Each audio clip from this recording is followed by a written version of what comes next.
Olá pessoal, sejam bem-vindos aí a mais um conteúdo do curso de formação do serralheiro.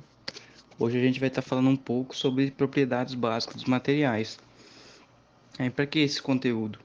É importante, né, na profissão do serralheiro, que é o profissional que vai estar envolvido aí na construção, na montagem e no reparo, principalmente de estruturas metálicas. É importante ter um conhecimento básico da formação dos materiais, como são os seus elementos internos e a reação de cada material a determinado estímulo. É importante conhecer essas propriedades, né, para que se possa escolher, né, fazer a seleção do material ideal para cada projeto. Então, o serralheiro vai trabalhar aí com fabricação e manutenção, por exemplo, de portões, portas, grades, móveis diversos, enfim, corrimão, guarda-corpo.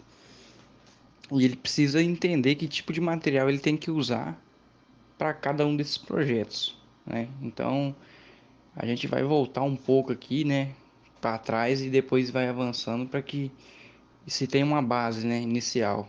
Então, a gente vai falar um pouco de como é formado o material e como vem se obtendo materiais nos dias de hoje. Se a gente voltar, né, no tempo e pegar as gerações mais antigas, né?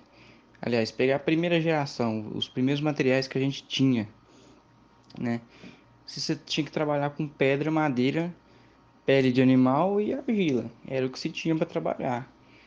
E aí, à medida que o ser humano foi conseguindo obter mais materiais da natureza e manipular esses materiais para atender suas necessidades, foi assim que as gerações foram evoluindo. Tanto que de fato a gente marca as gerações passadas, algumas delas, de acordo com a sua capacidade de manipular material.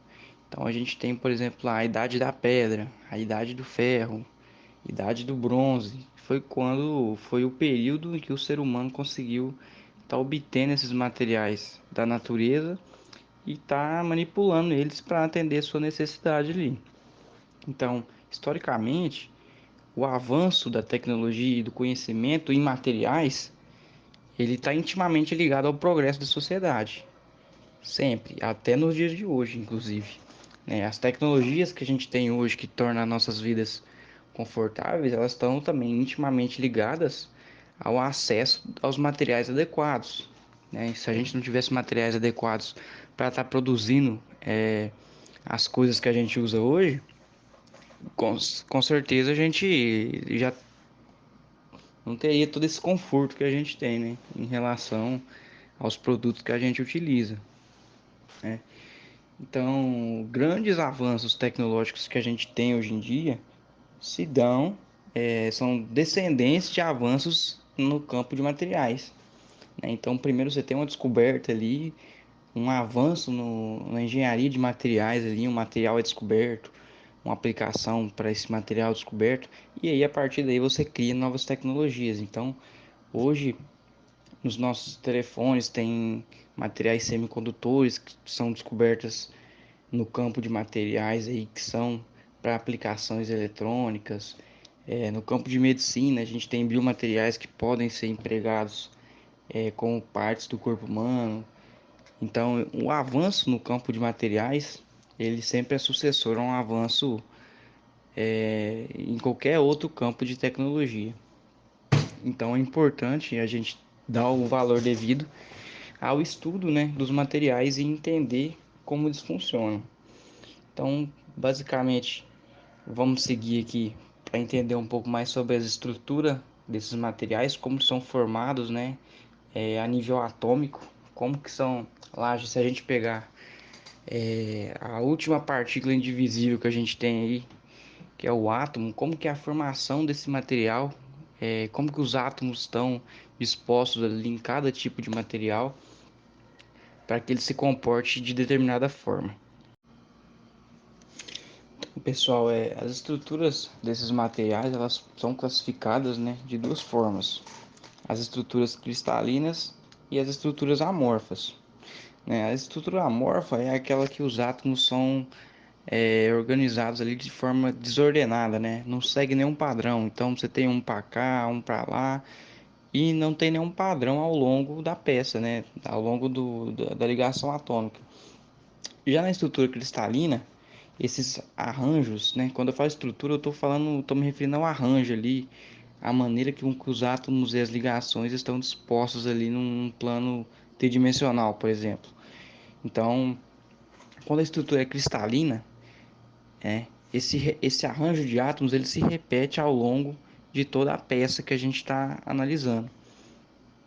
Os metais em geral, todos têm a estrutura cristalina, né? E aí eu trouxe um exemplo aqui, né, do caso do diamante, para a gente entender a influência da estrutura no material. Então, o diamante e o grafite, eles são compostos pelo elemento carbono, basicamente carbono, somente carbono. Porém, eles apresentam aí características bem diferentes, né? O grafite ele é mais maleável, ele se esfarela com mais facilidade, enquanto o diamante já é bem mais rígido, né? E difícil de ser encontrado. Isso tudo se dá ao processo de formação, né? Devido à diferença de pressão e temperatura que esses materiais são formados na natureza onde são encontrados. Então, a gente vê aqui, por exemplo, a estrutura do grafite. Ela é meio que hexagonal e a gente percebe que é cristalina porque ela segue um padrão. E a do diamante, a princípio, parece que não tem um padrão, mas ela tem a formação de um tetraedro aqui e ela também é padronizada ao longo de todo o material. Essa estrutura com essas ligações e com a disposição dos átomos do jeito que estão, garante as características diferentes aí para esses dois materiais. Então, isso aqui é para ressaltar, né, a importância da estrutura no desempenho final, né, do material.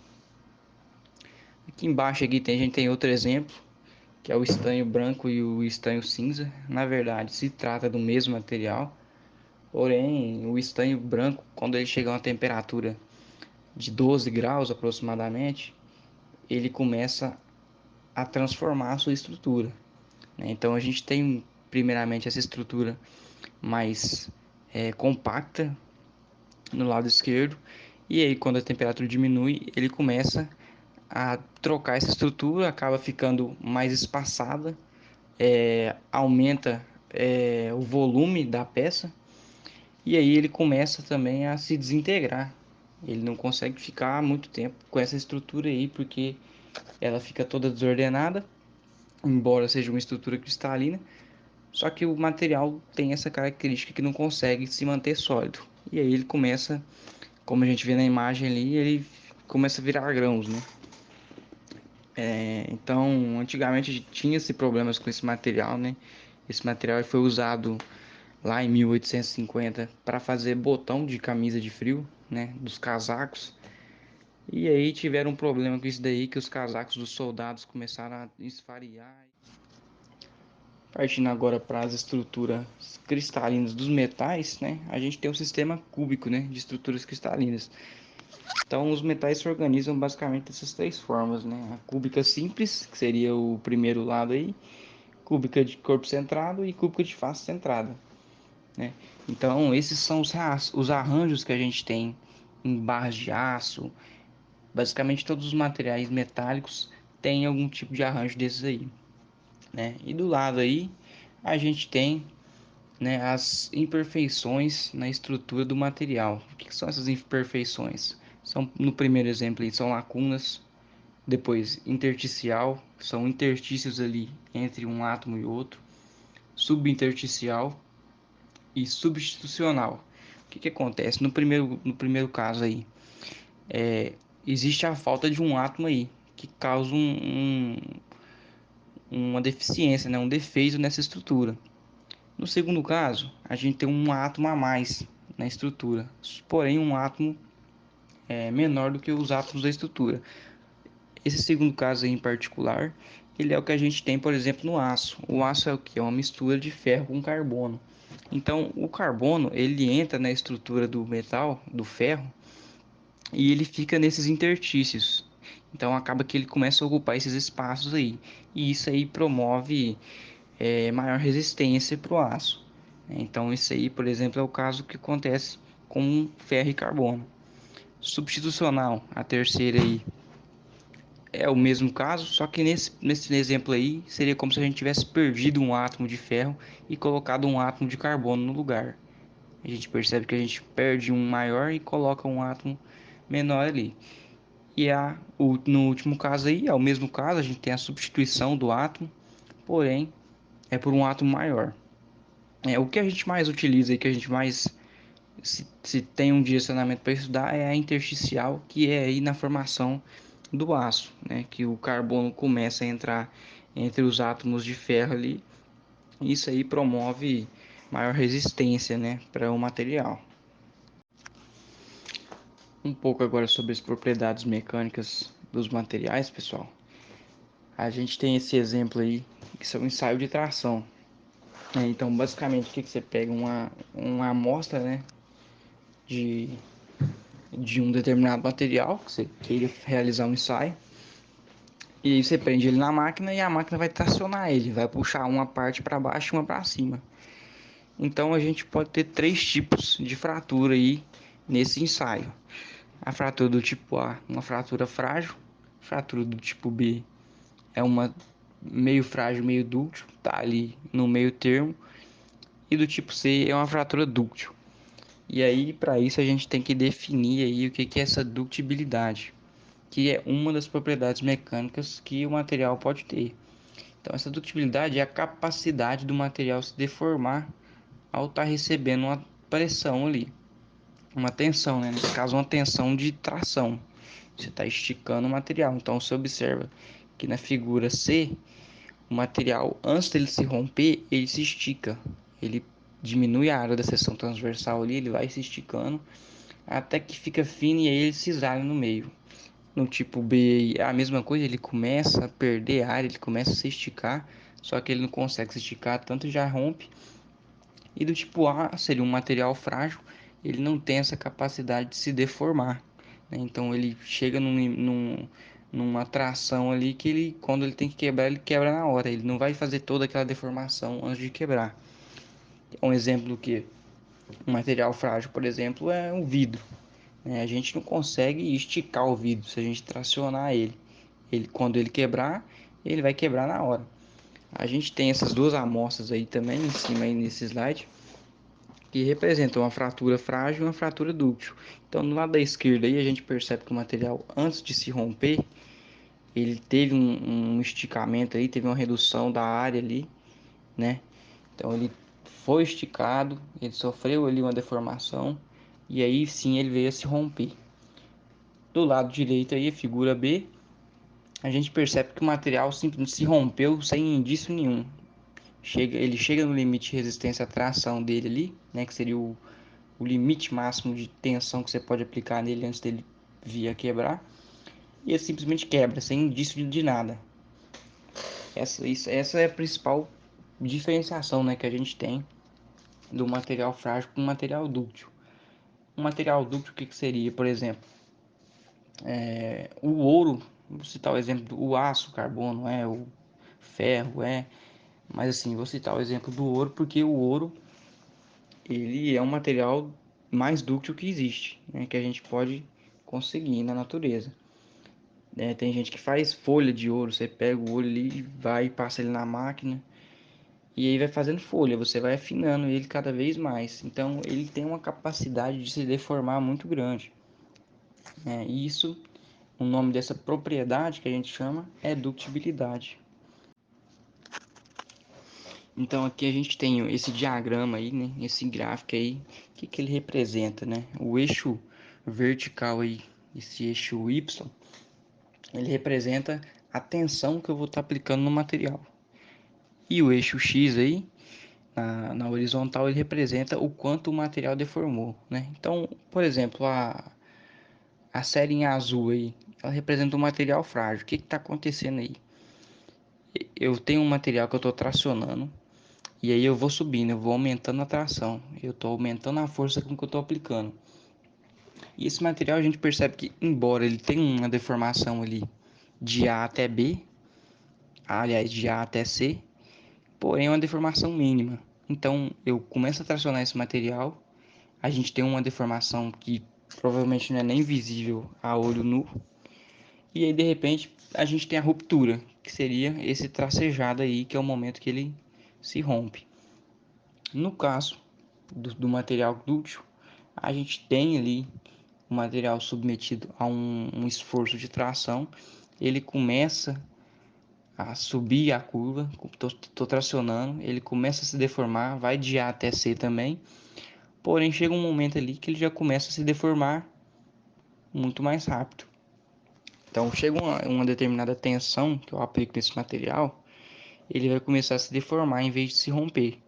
Então todo esse percurso que ele faz de C até C', que seria o último ponto ali, ele vai estar se esticando, e aí chega naquele ponto B', que é o tracejado da parte vermelha, seria onde o material se rompeu, né? Então o nome desse gráfico aí é diagrama tensão-deformação, e através dele a gente consegue observar o comportamento de vários materiais. A gente consegue, só de olhar no gráfico aqui, a gente tem que saber identificar o que é um material frágil e o que é um material dúctil. Então, frágil, geralmente o gráfico dele vai ser curto, né? Pode ser mais alto, né? Porém curto. Outro detalhe, que eu citei o caso do vidro, mas anteriormente, porém, a gente tem materiais que são frágeis, porém que tem um limite de resistência à tração mais elevado do que os materiais dúctil, que é o caso que acontece aqui. Quando eu falo material frágil, não estou me referindo, por exemplo, o caso do vidro aí, cerâmicos, vidros. Não, material frágil significa que ele não se deforma de se romper. Mas, por exemplo, a amostra do teste aí que a gente tem, o item B aí, a gente vê que é um material de ar, é um ferro, eu não sei dizer aqui olhando que material é esse, né? Mas assim, a gente vê que é um material resistente. Então não é que ele é frágil de fragilidade a ponto de se quebrar facilmente. Não, ele é frágil no sentido de não resistir à deformação, né? Ele não tem deformação antes de se romper. Essa que na verdade é a característica. A gente geralmente no dia a dia acaba utilizando o termo frágil para identificar materiais assim com que se quebram com facilidade, mas na verdade tem a ver com o tipo de ruptura, né? A gente percebe que a ruptura frágil, ela é uma ruptura reta, ela não se deforma antes de vir a romper. Então, eu espero que tenha ficado claro aí o entendimento entre um material dúctil e um material frágil. Eu vou ver se eu trago alguns exemplos aqui agora para tá. Então, pessoal, recapitulando tudo aqui que a gente passou um pouco aí atrás. Então, o desenvolvimento do material vai se dar através desses processos aí, desses quatro processos, né? Que seria o que? O processamento, né? Que seria a formação do material ali na natureza ou, né, no processo de fabricação na indústria, né? Então, isso vai gerar uma estrutura para esse material, vai formar ali, vai fazer com que os átomos se aglomerem de uma forma organizada ali ou não, mas vai fazer com que forme essa estrutura. A partir dessa estrutura, a gente vai ter as propriedades desse material, né? Então, se eu quero obter determinada propriedade, eu consigo relacionar isso diretamente com o processo de fabricação, né? Porque se eu consigo alterar a estrutura desse material através do seu processo de fabricação, consequentemente eu vou ter as propriedades que eu estou desejando. Depois dessas propriedades, através delas, aliás, a gente vai ter um desempenho desse material onde ele foi empregado. Através desse desempenho, a gente vai ter uma aplicabilidade. Então, se eu sei que determinado material desempenha bem uma função, eu posso aplicar ele em algum projeto que eu necessite ali daquela função. Então, recapitulando todo o passo a passo que a gente fez aí atrás, a gente tem o processamento forma a estrutura do material, que está diretamente ligada com as propriedades dele, e aí através das propriedades a gente tem o desempenho desse material e aí a aplicação em algum projeto específico que necessite dessas propriedades. Eu trouxe uma estrutura de classificação aqui agora das ligas ferrosas para a gente entender um pouco como são divididos aí os materiais no produto final. Então, de início a gente tem ali as ligas metálicas, que são todas aquelas ligas fabricadas através dos metais. A gente tem as ligas não ferrosas, né, na parte de baixo da chave aí. São o que? São ligas de alumínio, cobre, são as que não têm o ferro como principal elemento predominante ali na liga. Então, bronze, latão, tungstênio, a gente tem algumas ligas aí, ligas de alumínio também, que não são ferrosas porque não tem o ferro como seu principal elemento de formação. As ferrosas, a gente tem o aço e os ferros fundidos, né? A partir daqui, todas as ligas vão conter ferro e carbono. Os ferros fundidos e os aços se diferenciam simplesmente pelo teor de carbono. Então, a partir de 2,5% ali, no geral, os ferros fundidos vão trabalhar com de 2,5% a 4% de teor de carbono. Então, dos ferros fundidos a gente tem divisões ali. Então, além de ter o ferro e mais de 2% de carbono, a gente pode ter outros materiais na liga. E aí a gente vai estar separando no ferro cinzento, o ferro dúctil, ferro branco, ferro maleável. Cada uma dessas ligas possui algum material acrescentado a mais aí, né, molibdênio, vanádio, que vai garantir uma propriedade diferente. Do outro lado da chave, então, os aços são as ligas que contêm ferro e quantidade de carbono inferior a 2%, né? Então a gente tem os aços de baixa liga e de alta liga. Os aços de baixa liga, a gente tem os aços de baixa liga com baixo teor de carbono, médio e alto teor de carbono. Dentre esses a gente tem alta resistência e baixa liga, né, que seria o primeiro nível ali. A gente tem o aço comum de médio teor de carbono, que e também tem ele tratável termicamente, né? Aliás, todos esses aí são tratáveis termicamente, porém o aço com médio teor de carbono ele tem uma facilidade maior para aderir ao tratamento térmico, né? Então ele consegue propriedades mecânicas evoluídas através de um tratamento térmico de maneira que os outros não conseguem. Um próximo passo aí, o aço com alto teor de carbono. A gente tem ele comum e tem ele para ferramenta. E o aço de alta liga, a gente tem o aço inoxidável, que é um aço que tem alta concentração de outros elementos químicos. No caso do aço inoxidável, aí tem uma alta concentração de cromo. Pessoal, então aqui listando os materiais mais utilizados aí no processo de serralheria, a gente tem um aço carbono, o aço inoxidável e o ferro forjado. E como é que vai ser feita a seleção desse tipo de material? Primeiramente, em função das condições de operação que essa peça, esse projeto vai estar exposto, né? Se vai estar exposto à oxidação ou não, se vai ser um ambiente úmido ou não, a beleza do ambiente, né? A estética. Então, tudo isso tem que ser levado em conta, né? O valor orçamentário. Você não vai gastar, por exemplo, um projeto de lixeira ser construído com aço inoxidável, né? Às vezes não tem a necessidade de um material inoxidável, ou então, às vezes você precisa de uma resistência maior. Tudo isso vai depender das condições de operação e do ambiente que esse projeto, que esse material vai estar exposto, né? Outro fator a se levar em consideração é a manutenção, né? Vai ser uma peça que vai necessitar de manutenção periódica, você vai ter que fazer algum reparo com o tempo ali, e tem um desgaste, né, normal, que tem que ser substituído alguma coisa. Aí, se tiver que dar manutenção, já tem que acessar o material que você vai usar, porque você vai ter que fazer a troca frequentemente. De repente, se for um material mais forte, talvez você não precise estar fazendo essa troca. Ou então, se for um material muito caro, de repente não tem condição de estar substituindo toda vez que precisar, né? Então tudo isso tem que ser levado em consideração, né? Falando um pouco aqui do aço inoxidável, então, do princípio de funcionamento. Então, esse aço aí, ele é uma liga, né, uma liga ferrosa, que contempla basicamente ferro e uma quantidade elevada de cromo, né, superior a 11%.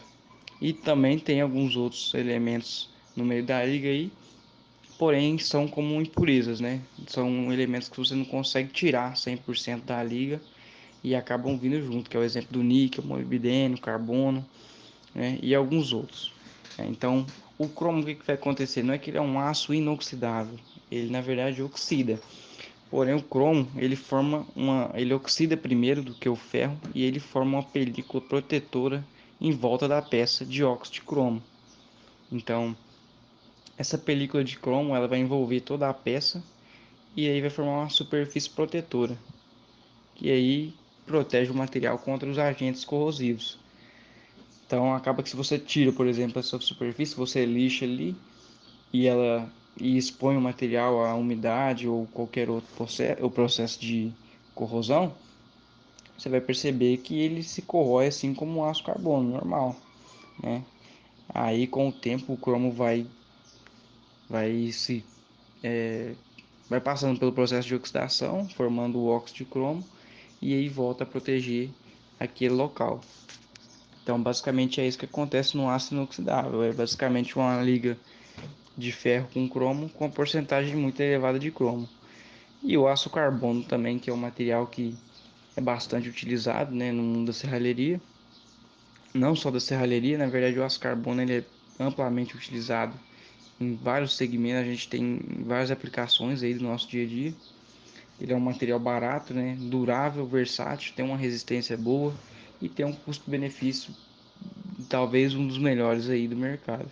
Por isso que é tão amplamente aplicado em diversos projetos. Então ele é usado para fabricar peças de veículos, móveis, enfim, diversas outras aplicações no nosso dia a dia aí. E é o principal material utilizado aí no mundo da serralheria, devido ao custo-benefício, né, e as suas propriedades também, que a gente viu anteriormente aí, uma alta resistência, né, tem uma dutibilidade boa e a soldabilidade também, que é um fator importante de se levar em conta. Então, pessoal, essa aula foi uma introdução aí às propriedades, né, e o conhecimento aí de como é o nível atômico de cada material, né? Todo esse material tem disponível no livro Ciência e Tecnologia dos Materiais do Callister. Então, se alguém quiser dar uma aprofundada no material, muitas coisas aqui, muitas imagens eu peguei do livro, inclusive. Tem bastante coisa lá para quem quiser se aprofundar. E espero que tenha ficado claro aí os entendimentos sobre a estrutura do material, o comportamento, né? A intenção mesmo é transmitir, que mostrar para vocês, né? Explicar como funciona o processo de obtenção de propriedades através da estrutura, né? Então, resumindo para fechar tudo, você tem um processo de obtenção do material ali, de fabricação ou de criação ali na natureza, e aí em consequência desse processo, você vai ter uma estrutura desse material e essa estrutura vai te garantir algumas propriedades, né, algumas características para esse material. E aí, através dessas características, você acha uma aplicação viável para essas propriedades. Então, é assim que os cientistas de materiais estudam e desenvolvem os materiais para as outras aplicações. E é isso que eu queria ter passado. Então, mas fica à disposição aí. Obrigado, hein?